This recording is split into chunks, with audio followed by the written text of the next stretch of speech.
SANGARIS. La mission militaire française Sangaris, déployée en Centrafrique en 2014 et qui s'est retirée il y a un an, laisse à beaucoup un sentiment de vide et d'inachevé dans un pays de nouveau en proie aux exactions des bandes armées. Le 31 octobre 2016, Jean-Yves Le Drian, alors ministre français de la Défense, avait jugé à l'annonce du retrait de Sangaris que l'opération avait rempli ses 3 missions: mettre fin au chaos, accompagner la montée en puissance des forces internationales et permettre la tenue d'élections démocratiques. Pourtant, une année est passée depuis le départ des forces françaises et la violence a repris le dessus. L'État n'a de prise que sur 2 des 16 provinces. Plusieurs d'entre elles, notamment au nord-ouest, au sud-est et au centre du pays, ont ces derniers mois été le théâtre de massacres et d'affrontements meurtriers entre groupes armés qui ont tué des centaines de civils.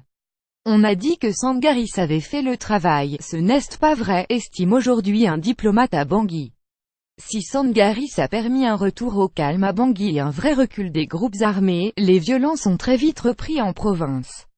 Certes, une mission de l'ONU MINUSCA, 12 500 hommes, a bien été déployée dès 2014, mais son action est fortement critiquée par la population, qui l'accuse de passivité, de complaisance avec certains groupes, et d'abus sexuels. En visitant Centrafrique, le secrétaire général de l'ONU, Antonio Guterres, a admis une capacité limitée de la MINUSCA face à la dimension énorme du territoire et demandé un renforcement de 900 soldats à l'occasion du prochain renouvellement de son mandat, mi-novembre. Sangaris avait une option appropriée. Là où elle était présente, les belligérants n'osaient plus agir, analyse Jean-Serge Bokassa, à l'époque ministre de l'Intérieur et aujourd'hui en charge de l'administration du territoire. Avec les Français, ça allait mieux et plus vite que les casques bleus. Pourquoi ils ne veulent pas revenir aujourd'hui, demande Thierry, un Centrafricain d'une vingtaine d'années. La France ne veut pas repartir dans un bourbier engagé sur plusieurs fronts, notamment Barkhane au Sahel. La France ne veut pas repartir dans un bourbier, selon un diplomate français. Il y a une peur à Paris d'un Sangaris 2, indique la même source, poursuivant: si ça explose de nouveau, on va être obligé de prendre position.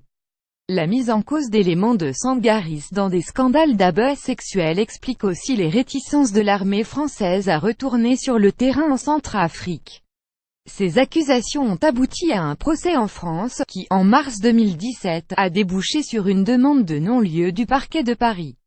Malgré la fin de Sangaris, baptisé du nom d'un petit papillon rouge local, au cours de laquelle 3 soldats français ont perdu la vie, la France reste présente en Centrafrique avec 50 militaires formateurs de l'EUTM-RCA, une mission de formation de l'armée centrafricaine mise en place par l'Union européenne. En mai 2017, des drones tactiques français ont aussi été détachés en Centrafrique. Le gouvernement centrafricain demande depuis de nombreux mois la levée de l'embargo sur les armes imposé par l'ONU en 2013, en vue d'un prochain redéploiement et réarmement des FASA en province. De passage à Paris fin septembre 2017, le président centrafricain Faustin-Archange Touadéra a exprimé sa reconnaissance envers la France. Sans Sangaris, la situation aurait pu dégénérer en une tragédie irréparable, a-t-il assuré. Aussi, face aux difficultés des forces onusiennes, beaucoup de Centrafricains ont confié qu'un retour militaire de la France en Centrafrique était, pour eux, une vraie option de sortie de crise. Aujourd'hui, il faut la restauration de l'ordre, et comment faire pour restaurer l'autorité si la justice est privée de son bras armé, plaide Jean-Serge Bokassa. Lire aussi le bilan en demi-teinte de l'opération Sangaris en Centrafrique. Prolongation de l'opération Sangaris. Que faire maintenant? Une procédure disciplinaire engagée contre 5 soldats français accusés de sévices. Pour suivre les dernières actualités en direct sur le HuffPost, cliquez ici. Tous les matins, recevez gratuitement la newsletter du HuffPost. Retrouvez-nous sur notre page Facebook. À voir également sur le HuffPost. Envoyez une correction.